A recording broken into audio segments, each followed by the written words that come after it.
Good morning and welcome to Backyard and Beyond. And good morning to you, Lee. Good morning, Levon. How are you? I'm great. Are you getting blown away up there in Ames? Not blown away yet. We're getting the snow, though. Oh, okay. Well, we've had just a teeny little sprinkles here so far, but it's January. It is. And talking about January, that's when the annual meeting, you're going to kind of close out the month of January with the annual meeting for Women, Food, and Agriculture. And before we talk about the annual meeting, which I'm thinking is looking really good, let's talk a little bit about Women, Food, and Agriculture. Who can belong? What is its purpose? Sure. We are about almost a 14-year-old organization now, Levon. Kind of hard to believe that was actually created in your area there. Denise O'Brien, who many of your listeners probably know, was one of the founders of the organization and was the only executive director for about the first 10 or 12 years. So I came on board after she stepped down. It's been about 2.5 years for me. And our organization was begun and continues to be a network. And as the name suggests, it's Women, Food, and Agriculture Network, and was intended to serve women in sustainable agriculture all around the country who wanted to talk with one another both in person and through the internet about their work.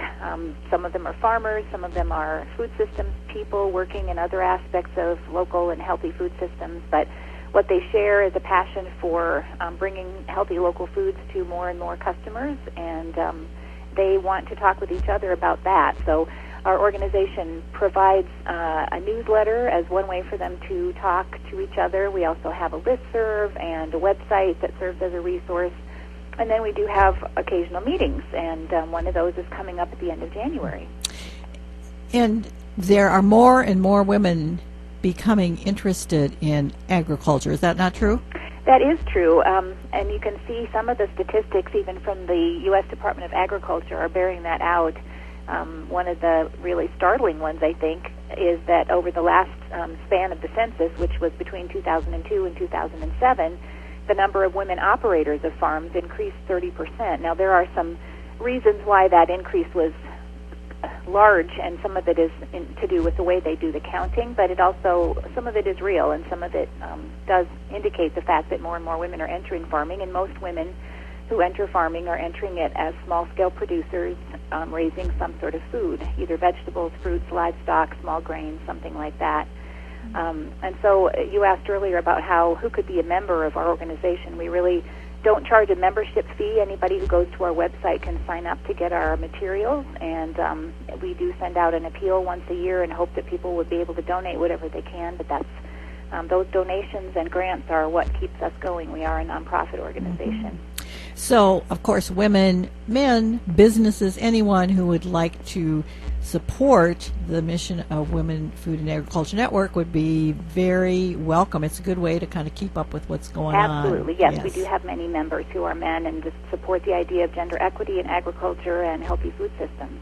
Okay, let's get talking about this annual meeting coming up. And again, it's open to anybody. And I'm sort of excited about your main speaker. And, of course, there's much more in addition to that. But tell us when and where. First of all. We are having our annual conference this year on January 29th, which is a Saturday. It's going to be held at the Wildwood Lodge in Clive, Iowa, which is a northwest suburb of Des Moines. We are actually partnering this year, again, with the Iowa Women in Natural Resources organization, which is what it sounds like. It's a group of women who work in county parks and State Department of Natural Resources. Their conference will be the prior day, Friday the 28th, and if people want to go to both conferences, there's a small discount for registration to do that. But at any rate, ours is Saturday the 29th, starts at 8 in the morning, ends at 4 in the afternoon, and you mentioned our keynote speaker, whom I'm also very excited to hear. Tamara Costa is an author and an advocate. She wrote the book Farmer Jane, Women Changing the Way We Eat, which came out last year and has become very popular, especially among the food world, I guess. She interviewed 30 women who are working in various aspects of food systems all around the country, including a couple here in Iowa. Denise is one. And just is talking about how women are really taking hold of transforming the food system in America. So she's going to be our keynote speaker in the morning. We also have 3 workshops in the afternoon that people can choose from, one on preserving pollinators on your land, one on women's leadership. We'll have someone coming from the White House Project, which is a nonprofit, nonpartisan group that will give us some tips on how you can become involved as a leader in your community on these issues. And then the third one, let's see, what is the third Food one? deserts? We also have a mother-daughter business panel, which will be very exciting, I think, for people to hear how women are integrating their food business into their family life. Okay. Well, that's very important and a real option when you are doing farming of any kind is getting your family involved. involved. That appeals to women the most, yes, I think. Absolutely. Now, if people are interested in any of these, well, before I have you give those details, you haven't mentioned the good food.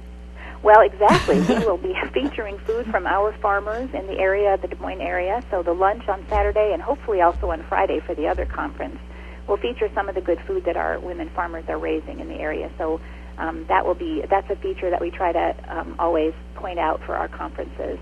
We also will have a little bit of yoga. We'll have some chair massage available. There'll be silent auction with some amazing items for sale and all kinds of interesting vendors. We'll have exhibit tables, so it should be a lot of fun. Good way to reconnect with some old friends and meet some new ones and learn some things and have a great day. Yes, and that visiting with each other, that's a part of that networking, and that will happen various times during the day. We are visiting with Lee Adcock, who is Executive Director for Women Food and Agriculture Network. So if anyone is interested in either or both of these conferences on January 28-29, what do they need to do? They can register through our website. There's a registration form available, and it can be downloaded and printed. You fill that out and send it in with a check. Our website address is very simple. It's just www.wfan.org, which is our acronym, WFAN, Women Food and Ag Network. And if you want to learn more about the Iowa Women and Natural Resources Conference, you can find a link from our page as well, or you can go directly to their webpage, which is iwinr.org. Okay. Well, the WFAN one has to be one of the shorter addresses and easier to remember addresses. No fancy things there. No, it's just WFAN. Nice, absolutely. Well, I want to talk a little bit about you, Lee. How did you come to be so interested in this topic? What have been your experiences? Well, you know, I grew up on a farm up in northwest Iowa, a conventional corn and soybean farm. My dad raised a few head of Hereford cattle, and, you know, otherwise it was just basically the farm that a lot of us grew up on. But he was always very conservation-minded. He was an outdoorsman, a hunter, a fisherman, very concerned about preserving wildlife habitat. So, you know, was not a big user of pesticides and really disliked the trend that was happening with conventional ag in that regard. So I grew up with a conservationist, and then all through my high school and college years, I was very concerned about the environment. That was during the 70s when, you know, the energy crisis first hit, and we heard a lot about energy consumption. It was when the littering campaign with the crying Indian came on the television that a lot of us remember. So really hit me hard, and I really loved my farm and wanted to make sure that, you know, wild places and natural places were preserved. So as I kind of moved through my career, which was mostly in communications, I always was working in some capacity with an environmental organization or most recently with sustainable agriculture organizations. So it also appeals a lot to women, I think, because we're typically the ones that are responsible for feeding our families, and we want to feed them healthy food. So it's really a natural connection, I think. When we begin to think about where our food comes from, then we begin to want to see healthy practices on the land in terms of how our food is raised. Mm-hmm.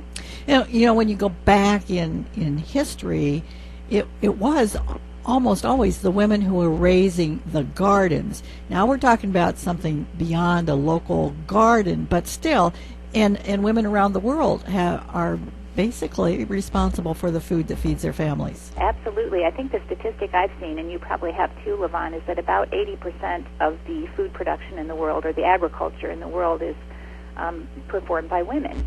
And obviously that isn't the case so much here in the United States because our system has become so industrialized and so mechanized.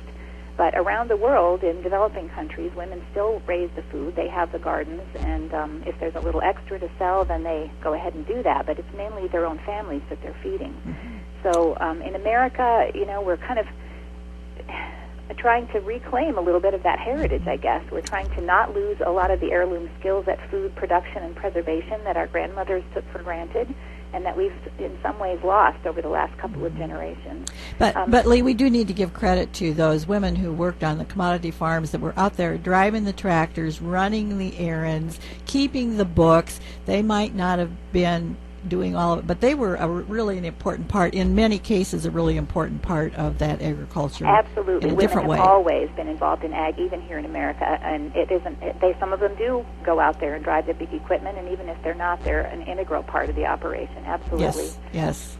One thing I wanted to mention too, Levon, is that we have a presentation at our conference about food justice and food access, urban food access in particular, which is something that's very close to the hearts of a lot of the women and men who work in the food movement, making sure that healthy food isn't just the privilege of people who have a lot of money to spend at the organic grocery store. So that's something of interest too. I think a lot of people will want to see. And it's interesting, and you're much more up to date on this than I am, but every once in a while I see these articles, pictures, and so on of gardens in the middle of the city where usually it's children who are working those, and so they're learning about their local food. Yeah, there are a lot of wonderful projects popping up all over the country, very creative people, and one of the things that is happening a lot is urban gardening, urban agriculture, and the school systems who are incorporating gardening and food production into their curriculums, which is very exciting, I think, because, the kids are the ones who are going to need to grow up learning how to, think about their food, where it comes from, have a healthy relationship with it, and these school gardens are just very exciting, really heartwarming to see. Lee, one thing that we did not mention, and we're just running out of time here, but it would be a good idea if you registered for this WFAN conference by January 19th. That's coming right up. You can save $10 by doing that. And if someone doesn't have access to website, hey, I've got this stuff right here. Give me a call. I'll be glad to share that with anybody because it's an exciting opportunity. We want to thank you very much, Lee Adcock, for visiting with us this morning. Thanks for having me, Levon. It's always great to talk to you. Okay. Bye-bye. And until next time, here's a thought. A mistake is evidence that someone tried to do something.